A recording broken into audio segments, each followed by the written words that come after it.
ప్రభు నామంలో మీ అందరికీ నా వందనాలండి.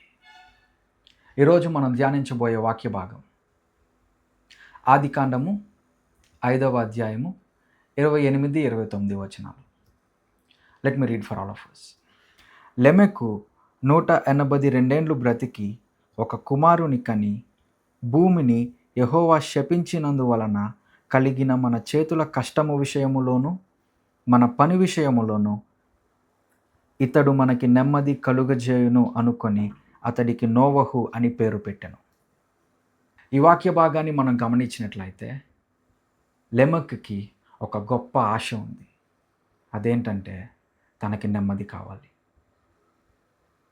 మనం లెమెకు జీవితాన్ని పరిశీలించినట్లయితే, హిస్టరీకి వెళ్ళి తన జీవితాన్ని మనం సరిగ్గా చదివినట్లయితే మనకి కొన్ని విషయాలు చాలా క్లియర్గా అర్థమవుతాయి. లెమెకు ఆర్థికంగా చాలా స్థిరపరుడు. లెమెకు సొసైటీలో గొప్ప వాల్యూస్ కలిగినవాడు. లెమెకు ఉన్న ఆ టైం పీరియడ్ చాలా అడ్వాన్స్డ్ టెక్నాలజీతో ఉండింది. ఈరోజు మనం చూస్తున్న ఈ టెక్నాలజీతో కంపేర్ చేస్తే ఆ టైం పీరియడ్లో ఉన్న టెక్నాలజీ చాలా హై లెవెల్లో ఉంది. ఈవెన్ లెమెకు టైం పీరియడ్లో వాళ్ళు బతుకుతున్న ఆ కాలంలో ప్రజలు చాలా ఆరోగ్యంగా ఉన్నారు. అందుకనే వాళ్ళు చాలా ఎక్కువ సంవత్సరాలు బ్రతికారు కంపేరింగ్ టు ఈ జనరేషన్తో.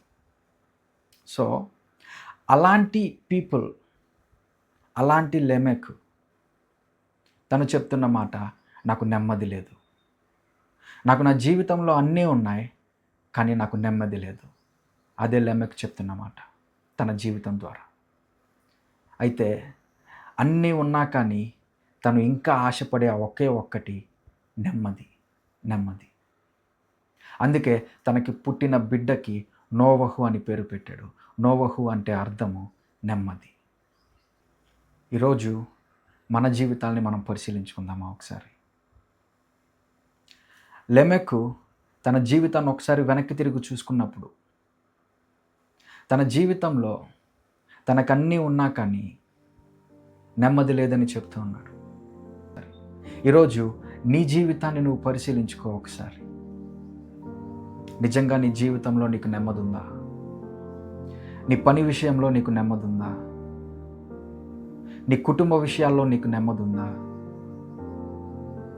నీతో నీకు నెమ్మది ఉందా? నీ హృదయంతో నీకు నెమ్మది ఉందా? నీ ఆలోచనలతో నీకు నెమ్మది ఉందా? నీకు నిజంగా నెమ్మది కావాలంటే there is only one way. Come to Jesus. ఏ మనిషి నీకు నెమ్మది ఇవ్వలేరు. అదే మనం లెమెకు జీవితం ద్వారా నేర్చుకునేది. ఏ మనిషి, ఏ పని పాటలు, ఎంత ఆస్తి అయినా సరే, ఎంత ధనమైనా సరే, ఎంతటి అడ్వాన్స్డ్ టెక్నాలజీ అయినా సరే, ఎలాంటి లైఫ్ స్టైల్ అయినా సరే ఒక మనిషికి నెమ్మది ఇవ్వలేదు. నీకు నిజంగా నెమ్మది కావాలి అంటే there is only one way, Jesus. ఎప్పుడైతే నువ్వు యేసునొద్దకు వస్తావో అప్పుడు నీకు నెమ్మది ఉంటుంది నీ జీవితంలో. అదే కదా ఆయన చెప్తున్న మాట, ప్రయాసపడి భారము మోయిచున్న సమస్త జనులారా నా యొద్దకు రండి, నేను మీకు నెమ్మదినిచ్చేదను. మీరు ఎప్పుడైతే ఆయన యొద్దకు వస్తారో అప్పుడు మీకు నెమ్మది వస్తుంది. అప్పుడు మీకు విశ్రాంతి వస్తుంది. ఒక మనిషికి విశ్రాంతి కావాలంటే అంతకన్నా ముందు తనలో నెమ్మది ఉండాలి. మీరు ఎప్పుడైతే యేసునొద్దకు వస్తారో ఆయన మీకు నెమ్మదినిస్తారు. ఆ నెమ్మది ద్వారా మీకు విశ్రాంతి దొరుకుతుంది. ఒకసారి మనందరం కలిసి ప్రార్థిద్దామా? నాతో పాటు ప్రార్థనలో ఏకీభవించండి. ప్రభువా, మా జీవితంలో మాకు నెమ్మదిని అనుగ్రహించండి అయ్యా. మా జీవితంలో మాకు నెమ్మదినివ్వండి నా ప్రభు. జీవాధిపతి నీకు స్తోత్రం. మాకిచ్చిన సమస్తానికై మీకే స్తోత్రమయ్యా. మమ్మల్ని ఆశీర్వదించినందుకై నీకే స్తోత్రం.